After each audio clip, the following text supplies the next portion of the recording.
ক্ষমতা থাকলে সবসময় ক্ষমতার ব্যবহার করতে হয় না। ঠিক তেমনিভাবে দেখুন এখানে একটা হরিণ যাচ্ছিল।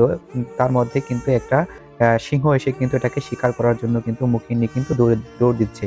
কিছুক্ষণের মধ্যেই একটা পিছন দিকে একটা মহিষ এসে কিন্তু এটাকে বাঁচানোর জন্য তার শিং দিয়ে কিন্তু ওই সিংহটাকে আক্রমণ করছে, তাকে ওই হরিণটাকে বাঁচানোর জন্য। ঠিক এখান থেকে একটা জিনিস শিক্ষার আছে, সেখানে হচ্ছে কোনো জিনিস আমরা কখনো অবহেলা করব না। ছোট হোক কিংবা বড় হোক, আমরা সবসময় চাইবো সবার প্রতি নির্দয় হওয়াতে। ক্ষমতা থাকলে সবসময় ক্ষমতার ব্যবহার করতে হয় না। ঠিক তেমনিভাবে দেখুন এখানে একটা হরিণ যাচ্ছিল। তার মধ্যে কিন্তু একটা সিংহ এসে কিন্তু এটাকে শিকার করার জন্য কিন্তু মুখে নিয়ে কিন্তু দৌড় দিচ্ছে।